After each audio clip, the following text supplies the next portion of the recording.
नमस्कार दोस्तों, स्वागत करता हूं आप सभी का दिशा पब्लिकेशन के यूट्यूब चैनल में। तो आज बारी है ज्योग्राफी के कुछ इंपॉर्टेंट क्वेश्चन सॉल्व करने की। क्वेश्चन नंबर 1 के साथ हम शुरुआत करेंगे। और दोस्तों, अगर आपको ये चैनल पसंद आ रहा है, ये एमसीक्यूज पसंद आ रहे हैं, तो सब्सक्राइब करना इस चैनल को बिल्कुल भी ना भूलें। साथ में वीडियो को लाइक कर दें और शेयर करें। चलिए, during an El Nino year, okay, La Nina और एल नीनो, इसके बारे में आपने ज्योग्राफी में एनसीईआरटी में भी पढ़ा होगा और बहुत सारे स्टैंडर्ड बुक्स में भी इसके बारे में आपने पढ़ा होगा, न्यूज में भी रहता है। सो तीन स्टेटमेंट्स हैं, आपको बताना है कि एल नीनो ईयर में इनमें से कौन सी चीजें होती हैं। Air pressure drops over large areas of the central Pacific and along the coast of South America. तो ये बिल्कुल सही है। अगर हम बात करें सेंट्रल पैसिफिक की या फिर बात करें साउथ अमेरिका कोस्ट की, तो एयर प्रेशर जो है वो ड्रॉप होता है। Absolutely true.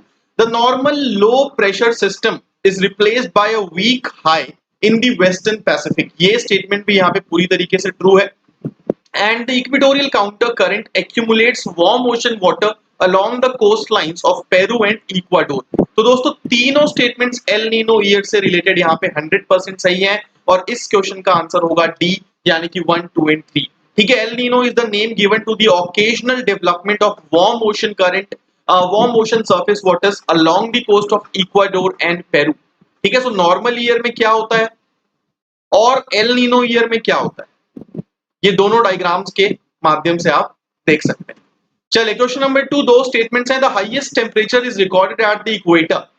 इक्वेटर में सबसे ज्यादा टेम्परेचर रिकॉर्ड किया जाता है, ये पहला स्टेटमेंट है। तो ये स्टेटमेंट फॉल्स है दोस्तों।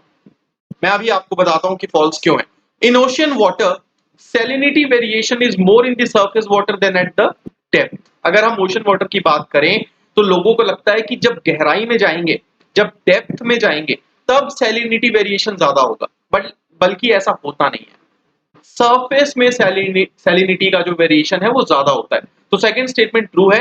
सही जवाब इस क्वेश्चन का होगा b, that is only two. The highest temperature is not recorded at the equator, but कहां रिकॉर्ड होता है? Slightly towards the north of the equator. Equator के स्लाइटली नॉर्थ में वो चीज रिकॉर्ड होती है, हाईएस्ट टेम्परेचर जिसे हम कहते हैं। ठीक है, तो ये आप यहाँ पे देख सकते हो डायग्राम में। ये रेड लाइन जो है ये इक्वेटर है और फिर ऊपर आप जाओगे ट्रॉपिक ऑफ कैंसर, नीचे tropic of Capricorn. Question number 3 with regards to ocean salinity, तीन स्टेटमेंट्स हैं। The salinity of water in the ocean layer, in the surface layer of oceans depends mainly on evaporation and precipitation. Wind does not influence salinity. The ocean currents contribute to the salinity variation. तीन statements हैं ocean salinity से related. तो दोस्तों, ऐसा बिल्कुल नहीं है कि हवा जो है वो सैलिनिटी को इन्फ्लुएंस नहीं करती, वो इन्फ्लुएंस जरूर करती है। ठीक है, और रही बात कि क्या ओशन करंट सैलिनिटी वेरिएशन को कंट्रीब्यूट करते हैं, बिल्कुल करते हैं। Salinity of water in the surface layer depends mainly on evaporation and precipitation. Second statement गलत है, बाकी दोनों करेक्ट हैं। करेक्ट आंसर होगा इसका सी। ठीक है, C will be the correct answer. Question number 4, तीन स्टेटमेंट्स हैं। Tropical deciduous forests are the most widespread forest in India. The semi evergreen forest have a mixture of evergreen and moist deciduous trees. Rosewood and mahogany are found in tropical evergreen forests. तो तीन statements हैं यहाँ पे आपके सामने और मैं आपको यहाँ पे बताऊं कि तीनों के तीनों स्टेटमेंट्स 100% सही हैं। ठीक है, अगर हम भारत की बात करें तो सबसे ज्यादा जो फैले हुए फॉरेस्ट हैं वो ट्रॉपिकल डिसीडियस फॉरेस्ट ही हैं। और उसके अलावा अगर हम देखें तो जो सेमी एवरग्रीन फॉरेस्ट होते हैं उनमें मॉइस्ट डिसीडियस और बेसिकली एवरग्रीन फॉरेस्ट का एक मिक्सचर होता है। और फिर रोजवुड और महोगनी की बात करें तो ट्रॉपिकल एवरग्रीन फॉरेस्ट में ये पाए जाते हैं। क्वेश्चन नंबर 5, तीन स्टेटमेंट्स हैं गाइस आपके सामने यहाँ पे। और आज क्वेश्चंस का लेवल थोड़ा सा आसान रखा है ताकि आपके रिवीजन में भी आपको आसानी हो। Kochi is a major port city on the south west coast of India. Kochi is bordered by the Lakshadweep Sea. Jawaharlal Nehru port is called as queen of the Arabian Sea. तो दोस्तों, थर्ड स्टेटमेंट फॉल्स है। करेक्ट आंसर होगा इस question का A, that is 1 and 2। Queen of the Arabian Sea Kochi port को कहा जाता है, जवाहरलाल नेहरू पोर्ट को नहीं कहा जाता। रही बात कोची की, तो एक मेजर पोर्ट सिटी है, आपको पता ही है, south west coast of India it is situated located. और ये लक्षद्वीप सी जो है it is bordered by it. So first और सेकंड करेक्ट है। करेक्ट आंसर इस क्वेश्चन का होगा ए। ठीक है, ये आप यहाँ पे पिक्चर्स में कोची के कुछ इमेजेस देख सकते हैं। Question number 6 with regards to coral reef, आपके सामने तीन स्टेटमेंट्स हैं। Fringing reefs are extensive linear reef complexes that parallel a shore and are separated from it by lagoon. Barrier reefs are reefs that grow directly from a shore. An atoll is a roughly circular oceanic reef system surrounding a large central lagoon. तो guys coral reef से related आपके सामने यहाँ पे 3 statements हैं।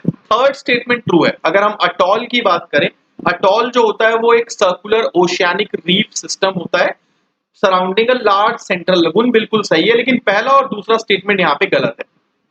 Barrier reefs जो होते हैं they are extensive linear reef complexes that parallel a shore and are separated from it by lagoon. Photo में आप देख सकते हैं। जबकि जो फ्रिंजिंग रीफ होते हैं these are the reefs that grow directly from a shore। ठीक है, तो पहला और दूसरा स्टेटमेंट यहाँ पे इंटरचेंज्ड है, थर्ड स्टेटमेंट ट्रू है, सही जवाब होगा इसका सी। दो स्टेटमेंट्स हैं आपके सामने। Red soil develops in areas of high rainfall in the eastern and southern part of the Deccan plateau. They are generally poor in nitrogen and phosphorus and rich in humus या फिर humus. So guys, they are generally poor in nitrogen and phosphorus, rich in humus। Second statement जो है, अगर आप red soil के बारे में देखोगे तो दोनों स्टेटमेंट्स यहाँ पे सही है। ठीक है, रेड सॉइल जो है ज्यादातर उन एरियाज में डेवलप होते हैं जहां पे रेनफॉल ज्यादा होती है। ठीक है, specially in the eastern and southern part of the Deccan plateau. Question number 8, C horizon is a layer of large unbroken rocks. R horizon largely comprise continuous masses of hard rock। B horizon generally occur between the A and B horizon। तो third statement तो यहाँ पे totally false है। पहला और दूसरा correct है, correct answer होगा इसका ए। ठीक है, सॉइल हॉरिजन के बारे में अलग अलग जो सी बी आर ई के जो हॉरिजन है इनके बारे में जरूर पढ़ लें, इनके डेफिनेशन से रिलेटेड क्वेश्चंस पूछे जाते हैं। ठीक है, ई हॉरिजन जो होता है it generally occurs between the a and b. R जो होता है it largely comprise of continuous masses of hard rock, जबकि जो सी हॉरिजन है it is a layer of large unbroken rocks. ठीक है, चलिए क्वेश्चन नंबर 9, सी सैलिनिटी से ही रिलेटेड 4 स्टेटमेंट्स हैं। The ocean salinity depends on evaporation and precipitation. बिल्कुल, प्रेसिपिटेशन पे और इवेपोरेशन पे ओशन की सैलिनिटी डिपेंड करती है। अगर टेम्परेचर में चेंज होता है या फिर डेंसिटी में चेंज होता है तो वो सैलिनिटी को इन्फ्लुएंस करता है, एब्सोल्युटली ट्रू है। साथ ही साथ वो सी के मूवमेंट और कंपोजिशन को भी इन्फ्लुएंस करता है, बिल्कुल करेक्ट है।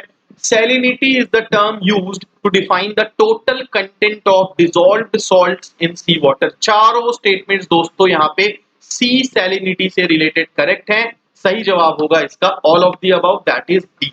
ठीक है, salinity of 24.7 has been considered as the upper limit to demarcate brackish water। Okay, rivers affect salinity only at areas where they enter sea and not the whole of it। तो सैलिनिटी का definition होता है amount of salt dissolved in 1 kg of sea water, parts per 1000 या फिर PPT में इसे express किया जाता है। आखिरी सवाल relating to Dharwad geological systems. The Dharwad rocks are rich in iron ore, manganese, lead, zinc, gold, silver. बिल्कुल करेक्ट है दोस्तों, धारवाड़ रॉक्स के बारे में पढ़िएगा। They are metamorphosed sedimentary rocks, absolutely true है। They are named Dharwad because they were first studied in Dharwad region of Karnataka. बिल्कुल correct है ये स्टेटमेंट भी। They are predominantly found in Karnataka, Tamil Nadu, Orissa and Jharkhand. चारों स्टेटमेंट्स यहाँ पे धारवाड़ जियोलॉजिकल सिस्टम से रिलेटेड सही है और इस क्वेश्चन का सही जवाब होगा d, that is all of the above.